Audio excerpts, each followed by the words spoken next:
Eu sou Palmeiras, sim, senhor. O Futebol Clube do Porto é o adversário mais complicado que o Palmeiras vai enfrentar nessa fase de grupos de Mundial e também o único europeu do grupo do Palmeiras. Então, como joga a equipe portuguesa? Quais são os seus pontos fortes e os seus pontos fracos? Qual que é o caminho para o Palmeiras vencer esse adversário logo na estreia do Super Mundial? Vem comigo para uma análise tática completa. Antes mesmo de partir para dentro do campo, é importante também a gente entender um pouco do contexto que o Porto vive nessa temporada. 30 vezes campeão português, bicampeão da Europa, bicampeão do mundo, o clube tem passado por um processo de reformulação nessa temporada. Depois de 40 anos com o presidente Jorge Nuno Pinto da Costa no comando do clube, André Vilas-Boas, aquele mesmo ex-treinador do Porto, venceu a eleição e promoveu inúmeras mudanças no futebol. A primeira delas foi a saída do treinador Sérgio Conceição, que estava no Porto desde 2017, foi multicampeão no país e fez do Porto um time muito competitivo, inclusive no cenário europeu e em Champions League. Além disso, o time também teve uma bela de uma reformulação no elenco, nos jogadores, apostando em jogadores mais jovens e vendendo algumas caras conhecidas do Porto, como dois brasileiros inclusive, o Galeno e o Evanilson, dois jogadores que se destacaram no Porto e foram vendidos, assim como o iraniano Taremi, que era um centroavante importante do Porto também. Com todas essas mudanças no começo da temporada 2024-2025, a grande verdade é que o Porto não conseguiu deslanchar. Eles ficaram longe da briga pelo título português, pararam na segunda fase da Liga Europa e pela primeira vez desde a temporada 2018-2019 terminam o ano sem uma tacinha. Hoje o time é comandado pelo Martin Anselmi, que foi campeão da Sul-Americana naquela final contra o São Paulo, lembra? Pelo Independiente del Valle, e que depois foi treinar o Cruz Azul do México. Ele assumiu o Porto em janeiro de 2025, então realmente não faz muito tempo, metade da temporada europeia, e não conseguiu também salvar a temporada portista. Agora sim, indo pra dentro do campo, com o Anselmi, o Porto joga em um 3-4-3 com dois zagueiros de origem e o volante Stephen Eustáquio, que é um dos destaques da equipe, defendendo como um zagueiro central. Ele é um volante de origem que defende como zagueiro, e o time titular do Porto, time base, a gente pode montar com o Diogo Costa no gol, que é um baita de um goleiro, Zé Pedro ou Neruen Pérez como um desses zagueiros, com o Stephen Eustáquio centralizado, e o Marcano, um zagueiro muito experiente. João Mário e Francisco Moura são os alas, com Alan Varela, ex-Boca Juniors, e Fábio Vieira, ex-Arsenal no meio campo, Rodrigo Moura, PP, aquele mesmo que jogou no Grêmio, e Samu.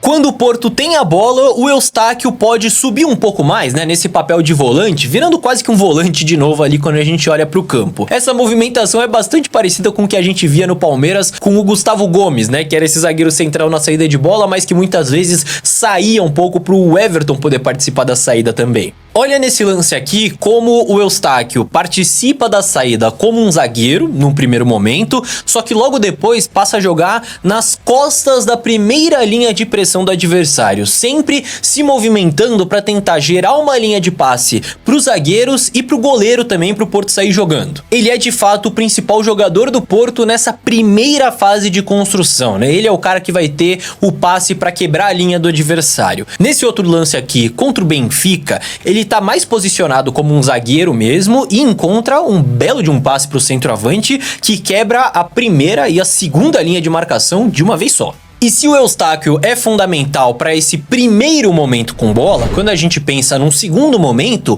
o Fábio Vieira, meio-campista, é um jogador que tem bastante liberdade para se movimentar pelo meio, para buscar jogo, para chegar à frente. E no ataque, inclusive, o Rodrigo Moura, que tem só 18 aninhos, é um grande destaque do time do Porto, é um jogador de muito desequilíbrio. Então, olho nesses caras. Até porque o Porto geralmente ataca a última linha do adversário com 5 jogadores. Você tem os dois alas bem abertos, dando amplitude, dois jogadores entre as linhas do adversário, geralmente o Moura e o PP, o brasileiro, e um centroavante lá na frente. E nessa dinâmica ofensiva, esses 3 jogadores da frente, né, os 2 meio-atacantes e o centroavante, ficam sempre fazendo movimentos complementares. Enquanto um se aproxima da jogada para dar opção de passe, os outros 2 atacam o espaço. Nesse lance aqui, perceba como é o PP que se aproxima da jogada para dar opção de passe, e quando o ala é acionado pela direita, o Moura e o Samu, que é o centroavante do time, atacam o espaço. Inclusive o Samu é um outro jogador que o Palmeiras pode ficar de olho, tá? Porque ele é um centroavante jovem, muito alto, tem 1,93 e foi o artilheiro do Porto nessa temporada. Ele só não brigou de fato pela artilharia do Campeonato Português porque o Sporting tem o Gyökeres, né? O centroavante sueco, não sei se você conhece, mas bicho, o cara terminou a temporada com mais gols do que jogos, então também é sacanagem. Outro padrão do time do Porto quando ataca é a dinâmica de alternância entre os alas. Quando o time tá construindo, o ala que tá mais perto da bola baixa para ajudar a jogar, para ajudar a construir, enquanto o ala do lado oposto ataca a profundidade. Aqui dá para ver muito nitidamente esse padrão, né? O Francisco Moura, que é o ala pela esquerda, ele baixa para ajudar a construir, e olha na direita como o João Mário já tá espetando lá na frente. Quando a bola roda, o Moura vai pra frente, ataca o espaço para receber a bola, enquanto do outro lado o João Mário fica mais, até para evitar que o time fique muito exposto também. Inclusive tem um gol do Rodrigo Moura contra o Casa Pia pelo Campeonato Português que resume muito bem essa maneira do Porto de atacar. Vejam só como o Eustáquio aqui está nas costas da primeira linha do adversário, então o time vai rodando a bola com os dois alas bem abertos. Em seguida, o Diogo Costa, o goleiro, acha um passe no Fábio Vieira por dentro. Olha a qualidade desse goleiro para construir, meus amigos. E notem como se dá a dinâmica dos alas. O da esquerda identifica e ataca o espaço, enquanto o da direita já fica um pouco mais. Por fim, o centroavante já está preparado para receber a bola de costas, enquanto o Moura ataca o espaço, recebe e faz esse golaço. Pelo amor de Deus, dá para mostrar aí nesse lance que realmente ele é um cara para ficar de olho. Agora, vocês sabem muito bem também que essa não é a única maneira que um time tem de atacar, então vamos dar uma olhada como é que funciona o Porto em transição ofensiva. Sempre que o time consegue retomar a posse, dois jogadores já se preparam para atacar o espaço e os alas também sobem juntos. Além disso, o jogador que recuperou a bola imediatamente já tenta inverter o lado da jogada para tirar essa bola da pressão e pegar a defesa do adversário mais exposta. Então vale ficar esperto porque o time do Porto sabe ser perigoso sim nesse tipo de jogada. Nesse lance contra o Benfica, por exemplo, o Fábio Vieira é quem recupera a bola e parte pro ataque. Enquanto ele leva a bola, os jogadores de frente atacam o espaço e o Alan Varela, que é um dos volantes, acompanha também. Aí o Fábio Vieira acha esse passe no PP, que tá livre do outro lado, só que a assistência pro Samu não sai na medida ali, o Porto acaba perdendo a chance de empatar esse jogo. Indo pro lado defensivo da coisa, e aqui atenção, que podem estar os caminhos pro Palmeiras marcar gol contra o Porto é um time que busca sempre pressionar depois de perder a bola e jogar com uma linha um pouco mais alta. Mas é claro que às vezes essa pressão pós-perda pode não encaixar, como nesse lance aqui. Vejam só como o adversário consegue quebrar essa primeira pressão e o Porto tem que se recompor novamente para defender, precisa correr para trás com todos esses jogadores à frente para recuperar esse espaço perdido. O desenho do time varia entre um 5-3-2 e um 5-4-1 nesse momento sem bola, jogando geralmente em bloco e com uma zona pressionante. Meu Deus, Léo, o que é isso? Calma, para quem acompanha o Análise Verdão há mais tempo, vai lembrar que o Palmeiras do Abel jogava assim, com uma marcação por zona no comecinho da era Abel e que se individualizava no setor da bola para pressionar o adversário. Vendo o lance fica mais tranquilo de entender, porque no Porto quem indica essa subida de pressão, né, para pressionar o portador são os alas. Já quando o time tá ali em bloco, eles colocam bastante gente por dentro para fechar o centro do campo e dificultar a entrada dos adversários por ali. Mas vocês sabem muito bem, já falamos várias vezes aqui que o futebol é cobertor curto, certo? Ou você cobre a cabeça ou você cobre os pés. Então se o Porto congestiona bem o meio, fatalmente em algum momento eles deixam espaço pelos lados do campo. Com isso o time acaba se tornando vulnerável a viradas rápidas de jogo, a inversões de jogada, como nesse lance aqui contra o Casa Pia, por exemplo. O Porto tá organizadinho ali naquele 5-4-1, nesse desenho que eu citei, só que olha o espaço que se abre no lado esquerdo de ataque do adversário quando a bola chega na direita. Nesse lance o Porto até consegue subir bem a pressão no portador da bola para impedir a jogada, só que se a pressão chega um pouquinho atrasada ali, ou se o jogador tá um pouquinho mais esperto para buscar, tem a intenção dessa inversão, colocar a bola do lado esquerdo, virar esse jogo, buscar o lado mais exposto é uma boa ideia. Vale lembrar que nessa temporada 2024-2025 o Porto teve a pior defesa entre os três grandes de Portugal, né? Ficou atrás do Sporting, ficou atrás do Benfica. Esses dois, inclusive, brigaram pelo título português até as últimas rodadas, enquanto o Porto ficou para trás bem antes. Outra fragilidade defensiva que o Palmeiras pode explorar nesse Porto é a bola parada, meus amigos. Esse é um ponto que eles vêm sofrendo desde a chegada do Martin Anselmi em janeiro desse ano. Como eles defendem essas bolas paradas majoritariamente em zona, ou seja, protegendo o espaço com uma ou duas perseguições ali dentro da área, muitas vezes os jogadores adversários conseguem ficar sozinhos, conseguem se desvencilhar,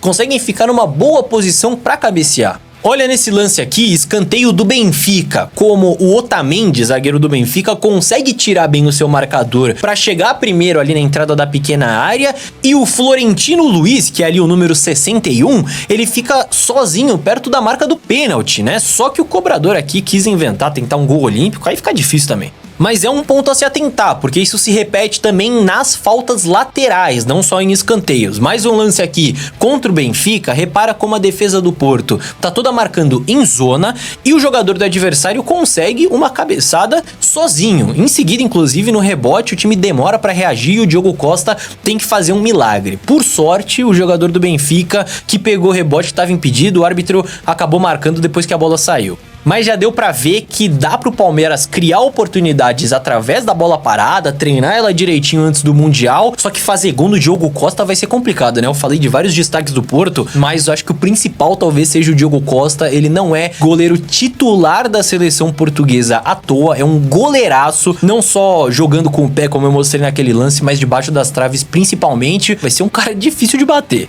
E já que a gente tava falando em bola parada, ofensivamente falando, a bola parada do Porto não tem lá um grande destaque não. Não é um time que tenha aproveitado tantas oportunidades como nas últimas temporadas. O time tem sim um padrão em que um jogador fica em uma das traves enquanto os outros atacam a outra trave. Então tentam atrair o adversário para outra trave para isolar esse cabeceador, como nesse lance contra o Casa Pia, em que a bola passa ali por todo mundo. Mas, sob comando do Martin Anselmi, de fato foram pouquíssimos gols de bola parada que o Porto marcou até aqui. De fato é um time que não vive a sua melhor fase, tem um elenco jovem e fatalmente inexperiente, só que ao mesmo tempo com bastante qualidade técnica. Não tenham dúvidas de que, pelo menos pensando nessa fase de grupos, o Porto vai ser o principal desafio do Palmeiras nesse Mundial. Até porque a gente sabe da qualidade que o futebol europeu tem de uma maneira geral, a régua que o Porto joga quando disputa a Champions League, mesmo a Europa League. Então de fato vai ser um adversário complicado, tem jogadores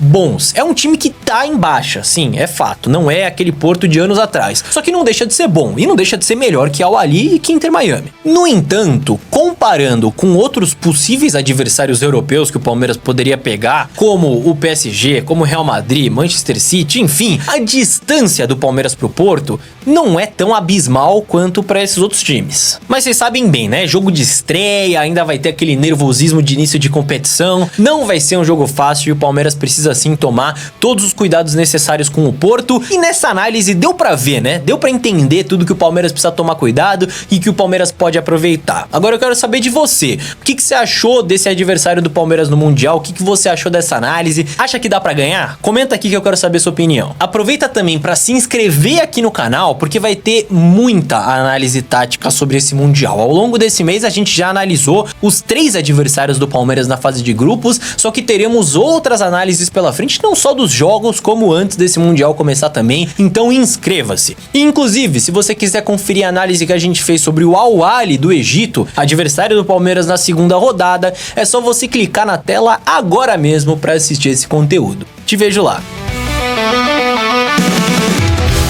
Então é isso aí, família. O vídeo de hoje foi esse. Tamo junto e até o próximo vídeo.